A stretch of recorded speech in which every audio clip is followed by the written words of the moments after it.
amis. Ensemble. Rien ne sera plus fort que nous. Plusieurs joueurs. La même question. Service. Comment reconnaître qui est un requin et qui est un poisson? Welcome to Series Mania!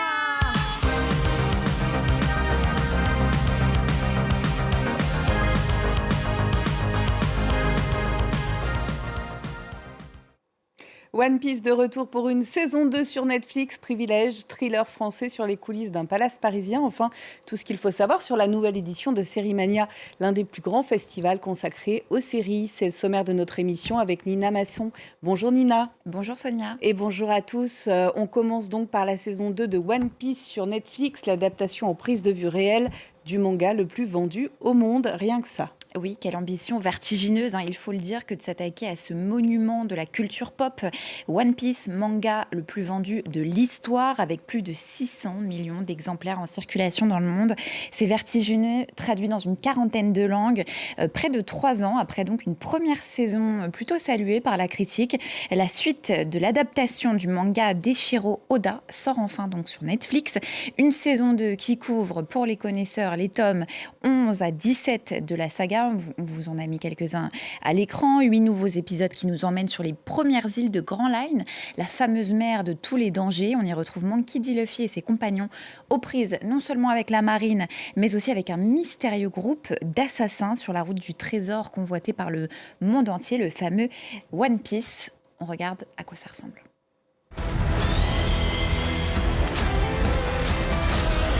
C'est quoi encore ce délire?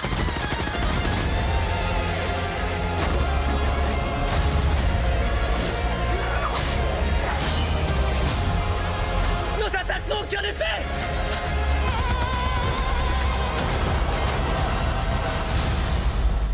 Maintenant, c'est mon tour. Bonne chance.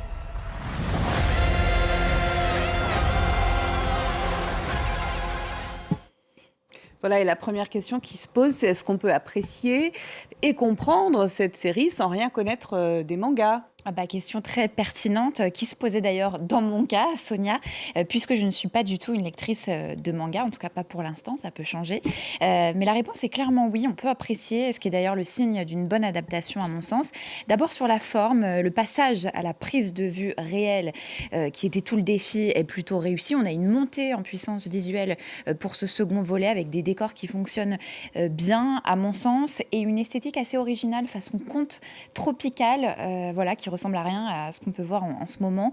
Du côté du casting, Netflix a trouvé, je pense, les acteurs parfaits pour reprendre les rôles cultes de l'animé. Vous voyez, l'acteur à gauche et le personnage à droite. A commencé donc par ce tout jeune acteur mexicain Inaki Godoy qui incarne à la perfection ce petit héros, Monkey D. Luffy. Donc voilà. Sur la forme, c'est validé. C'est validé. Et sur le fond, alors ? Alors, sur le fond, c'est là que j'avais quelques réserves, puisque en découvrant cette série sans connaître le manga, j'ai justement, moi, eu l'impression de voir un pur produit Netflix avec un récit assez linéaire, accessible, plutôt lisse même.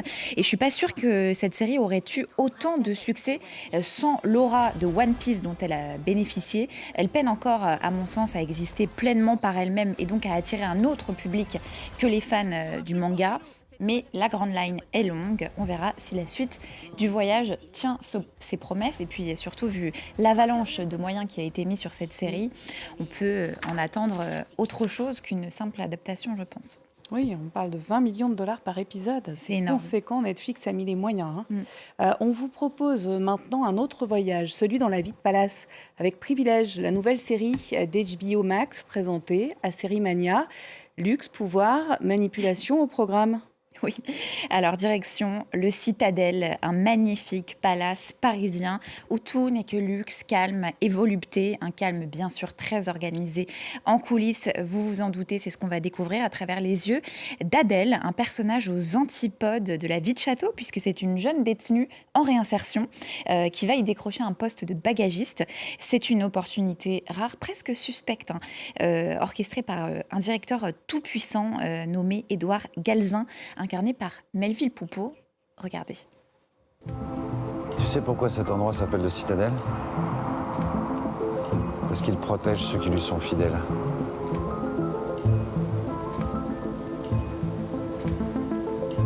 Ok, C'est pas à moi que tu fais une faveur. tout ce que vous voulez, je le fais. Bienvenue parmi nous. Alors, comment la série nous fait-elle basculer d'un univers carcéral à celui tout aussi fermé du luxe absolu? Eh bien, par le personnage d'Adèle qu'on vient de voir, c'est la révélation de la série incarnée par Manon Brèche. C'est elle qui va nous faire passer d'une arène à une autre finalement, hein, parce que je précise qu'elle retourne chaque soir dormir en prison hein, après ses journées au palace. Il y a quelque chose chez elle de physique, de sensoriel, dans sa manière d'habiter l'espace, de s'approprier ce monde qui n'est pas le sien. Face à elle, on a un Melville Poupeau qui compose un directeur d'hôtel fascinant par sa noirceur, dont la cruauté semble toujours prête à franchir un pas supplémentaire. Et en ce sens, la série propose aussi toute une réflexion sur le pouvoir et à ce qu'on est prêt à faire pour le garder. On va écouter Melville Poupeau que j'ai rencontré à ce sujet. J'avais en tête ce film Casino de Scorsese. Et plus la série avançait, plus le tournage avançait, plus on s'est permis d'aller loin dans le côté un peu destroy, le côté vénéneux, dangereux, mafieux du personnage. Tout le monde a quelqu'un au-dessus de lui. Tout le monde est en train de servir quelqu'un. Que tu sois la femme de chambre qui doit en référer à ton supérieur, qui doit en référer au chef de département et tout ça. Et même en haut de la pyramide, cet Édouard Galzin lui-même, il rendait compte à la famille à qui appartient vraiment l'hôtel, les Fétani. Et il se prostitue d'une certaine façon en ayant une relation sexuelle avec la fille du propriétaire, et on imagine que c'est aussi pour garder sa place et garder un maximum de pouvoir sur la famille, et garder sa position. Voilà, interview complète à retrouver très bientôt sur France 24 et sur tous nos réseaux sociaux, donc restez connectés. Bref, tout ce que dit Melville Poupeau dans cet extrait que vous venez d'entendre résume pour moi l'intelligence du dispositif de cette série, puisque dans le Citadel, les riches clients sont tout autant enfermés que ceux qui les servent. Le palace est d'ailleurs lui-même construit en étoile, comme une forteresse, pensée comme un rempart, mais aussi et surtout comme une prison. C'est une ambiguïté qui irrigue toute la série et c'est sans doute la grande réussite de Privilège, celle de parvenir à nous faire sentir que derrière toutes ces richesses, personne n'est vraiment libre, pas même ceux qui croient tout posséder. Ah bon? L'argent n'apporte pas la liberté? Non, l'argent n'apporte pas la liberté. Si vous voulez le comprendre, regardez Privilège. Privilège qui est sélectionné en compétition française de l'édition 2026 de Série Mania, l'un des plus grands festivals de séries au monde qui a débuté le 20 mars dernier à Lille, Nina. Oui, le plus grand d'Europe, en tout cas, festival de séries qui s'est ouvert avec la projection en avant-première mondiale de la série The Testaments, la suite de la glaçante série The Handmaid's Tale. Elle sera à voir en France sur Disney+, début avril. On vous offre en exclusivité la bande-annonce, regardez.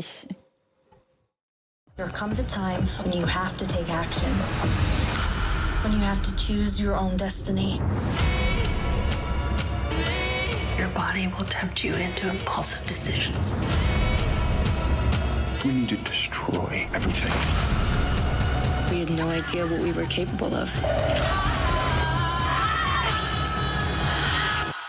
It was time for us to change things. 'Cause you're a dream to me. Voilà, la saga The Handmaid's Tale qui fait écho à l'actualité. D'ailleurs, la cérémonie d'ouverture a aussi été marquée par un hommage à la cinéaste iranienne Ida Panahandeh, qui devait faire partie du jury, mais qui est restée bloquée à Téhéran. Elle s'est exprimée dans une assemblée ultra émue via un message audio. Je la cite: « Si je sors vivante de cette guerre, je réaliserai peut-être une série qui racontera les jours et les nuits difficiles que vit mon peuple. » Voilà, le chaos du monde dont Série Mania se fait clairement l'écho dans sa sélection cette année. 51 séries présentées, venues de 16 pays, à commencer par Anatomie d'un instant, qu'on peut citer aussi, l'une des séries les plus attendues de la sélection, sur le coup d'État manqué de 81 en Espagne. On peut aussi parler de The Best Immigrant. Alors là, tenez-vous bien pour le pitch. C'est une série qui imagine, dans une Belgique gagnée par la xénophobie, un jeu télévisé où s'affrontent des immigrés menacés d'expulsion.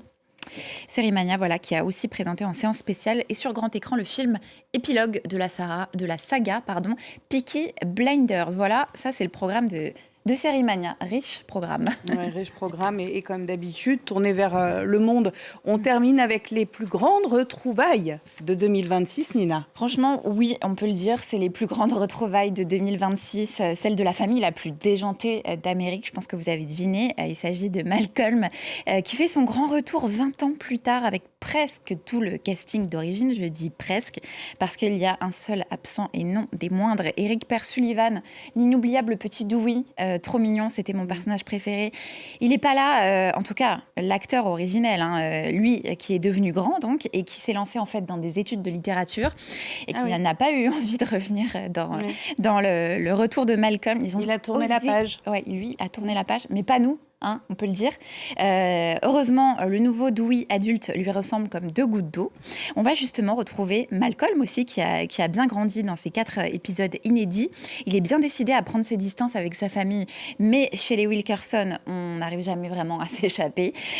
Donc résultat, chaos garanti et nostalgie surtout au rendez-vous pour toute une génération. Malcolm, ça a marqué les années 2000. Donc Malcolm, rien n'a changé, c'est le titre de ce grand retour et c'est à découvrir à partir du 10 avril sur Disney+. Merci Nina Masson pour tous vos conseils séries. L'info continue sur France 24 et tous nos réseaux sociaux. On se quitte donc avec le retour de la famille la plus détraquée d'Amérique.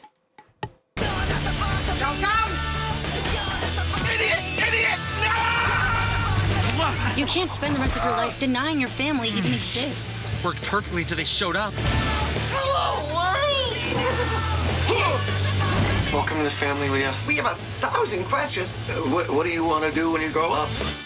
Crush your father's soul and make him question his own identity? Excuse us a minute.